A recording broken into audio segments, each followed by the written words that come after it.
They've seen off Liechtenstein. Now England face their biggest test yet. England versus Turkey, tonight at 7:30 live on BBC1 and BBC Radio 5 Live. This is BBC1 in Lincolnshire and East Yorkshire. Now the news with George Alagiah, Sophie Raworth and Peter Levy. At 6 o'clock, these are tonight's top stories. 20 miles from Baghdad, American troops make a rapid advance on the city. The power of persuasion, how the Iraqi regime got its prisoners to talk. And warnings not to travel to parts of Asia as the deadly flu virus spreads. Tonight's celebrations in West Virginia, home of the teenage prisoner of war rescued by American Special Forces. And police search fans as trouble flares ahead of England's big match with Turkey. Gary Lineker will talk to us live about how the home nations will fare tonight. And today's top stories from us teenagers on the front line. The mother of Britain's youngest soldier in the Gulf speaks out. And time out with the top guns. We go behind the scenes with Mahram's men and women in Kuwait.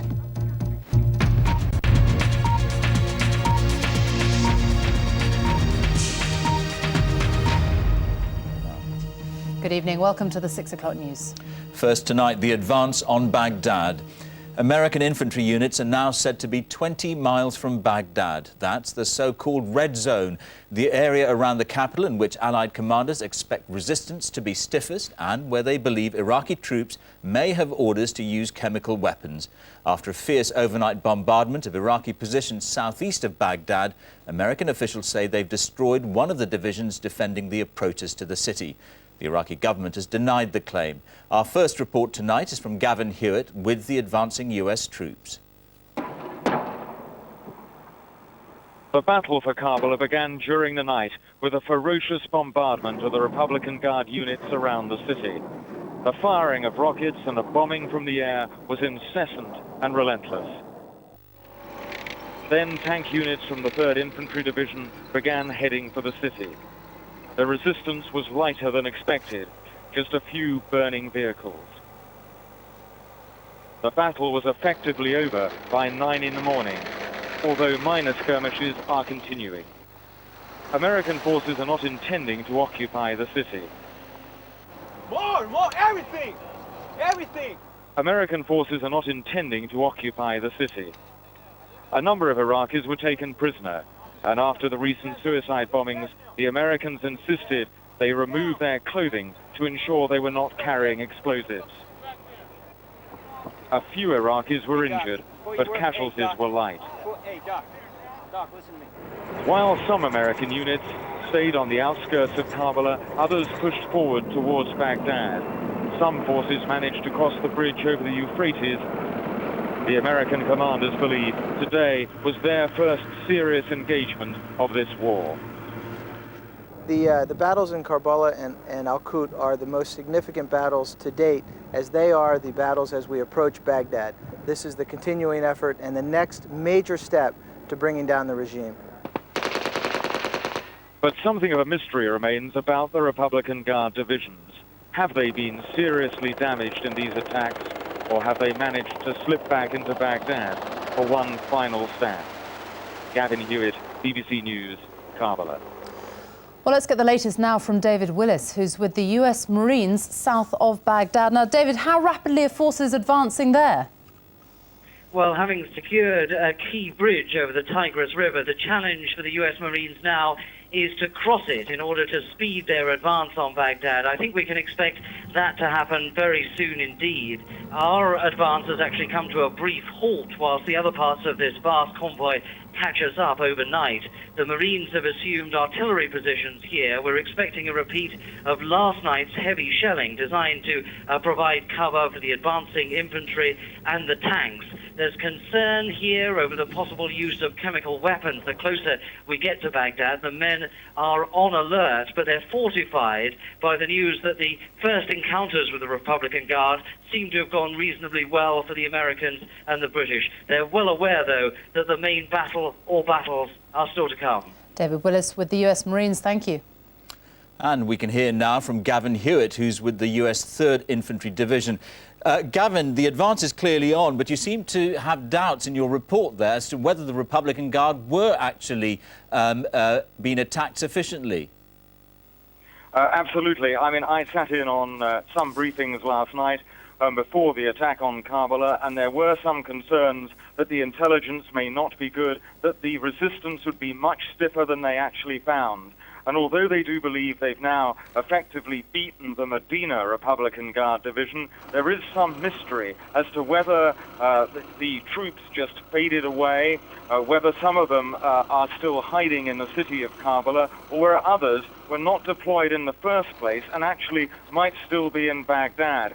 And although that I'm traveling with now are probably less than 20 miles from the capital, there are still grave questions as to whether the fiercest fighting lies ahead over the next few days. All right, Gavin, thank you very much. So, as we've just heard, Baghdad is now only 20 or so miles away after a furious drive through the desert by the lead American troops. David Shukman's here. David, how on earth have they done this? Well, George, they fought where they had to and slipped by where they could. So suddenly on day 14 of the war, American forces are approaching the very outskirts of the capital. Now, to get there, the Americans had to tackle Iraq's two big rivers. One advance was up this side of the Euphrates, another on this side, and a third headed for the Tigris, crossing at Al-Qut this morning. There they claim to have destroyed a key Iraqi division. We think they're now very close to Baghdad. One American unit apparently here, another here. That's about 19 miles from the edge of the city. And Iraq's best units, the Republican Guard, are now said to be severely weakened, according to the coalition. If I were to characterize the condition of the rest of the Republican Guard Forces Command, I would probably say, first, they're in trouble. Two, they're under serious attack right now, and those attacks will continue until we're finished with the task at hand. But there are still obstacles ahead. Around the city, there's the outer defence of Republican Guard divisions. We don't know exactly what state they're in. Numbering up to 10,000 men each, they've got the best Iraqi tanks, but the biggest worry is their rockets, which can reach at least a dozen miles. Now, this is what we think happened in the key battlefield. The American 3rd Infantry pushed through here between this lake and Karbala itself. One Republican Guard division faced them, but needed reinforcements. These were brought in from the north. But these battles aren't the whole story. As we're seeing, Iraqi forces often slip into urban areas like Karbala and Najaf. Now, in this picture of Najaf, you can see how dense it is. It's also home to one of the holiest shrines for Shiite Muslims, and the coalition claims that fighters are inside this mosque. Now, the mosque is one of several holy sites that commanders are desperate to avoid damaging. Even the Prime Minister went out of his way to reassure the Muslim world. I would like to emphasize to the House and to the wider Arab and Muslim world, we are doing everything we can to protect those holy sites and shrines. And I hope that people understand that the fact that Saddam is prepared to use these tactics, as he did before, underlines once again the true nature of his regime.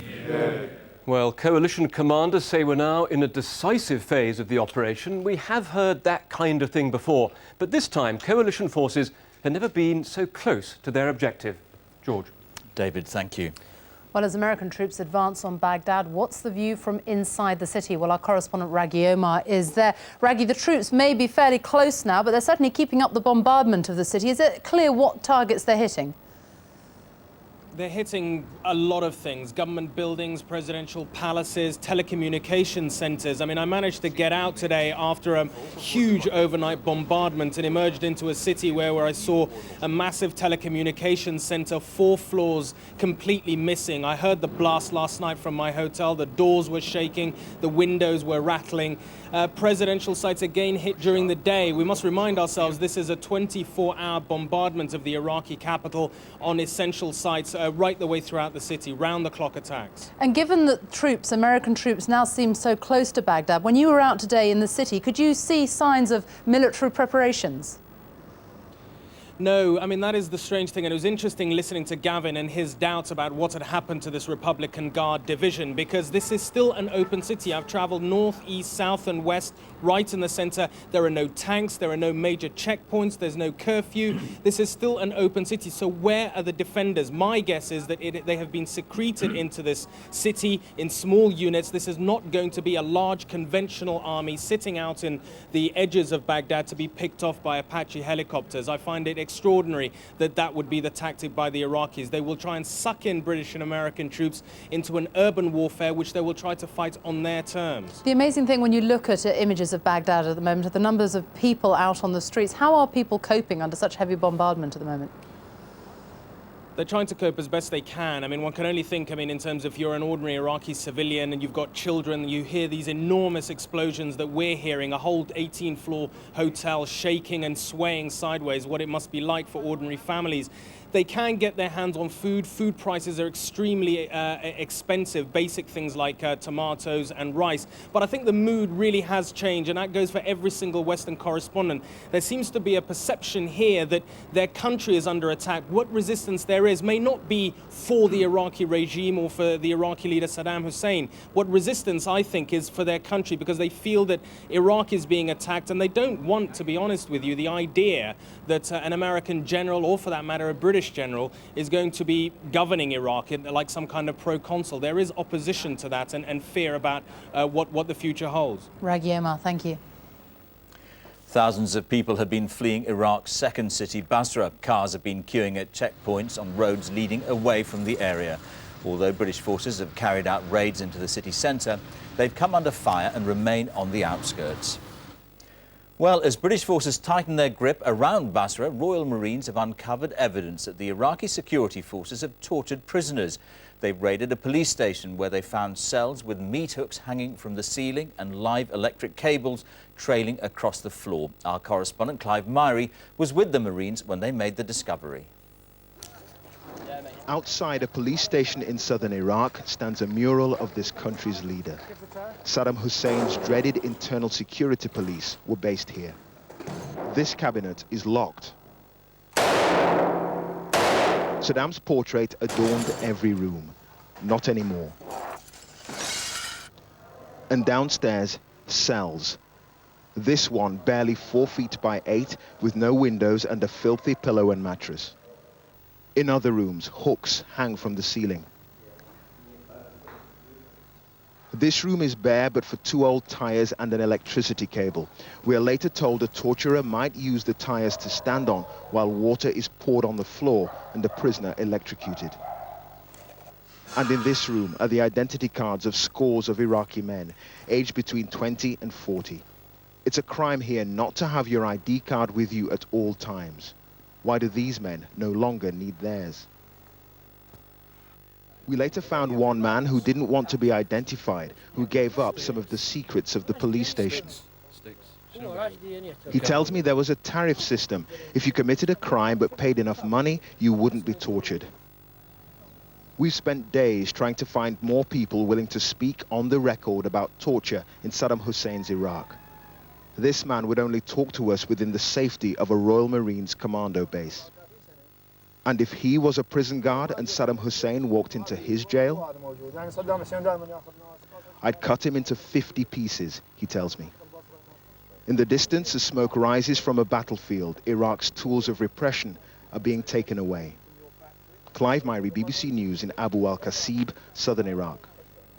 The time is very nearly 6:15. A reminder of tonight's top story. American infantry units are now said to be 20 miles from Baghdad. American officials say they've destroyed one of the divisions defending the approaches to the city. The Iraqi government has denied the claim. Later in the programme, a big match for Scotland tonight as they take on Lithuania to try to qualify for Euro 2004. And travellers are told to stay away from Hong Kong and southern China as a deadly flu virus spreads. And on Look North tonight in 10 minutes, the big test. The KC Stadium lands its first international match, Great Britain against Australia. And our journey to see the 7 wonders of the world takes us out of Lincolnshire and into the delights of East Yorkshire.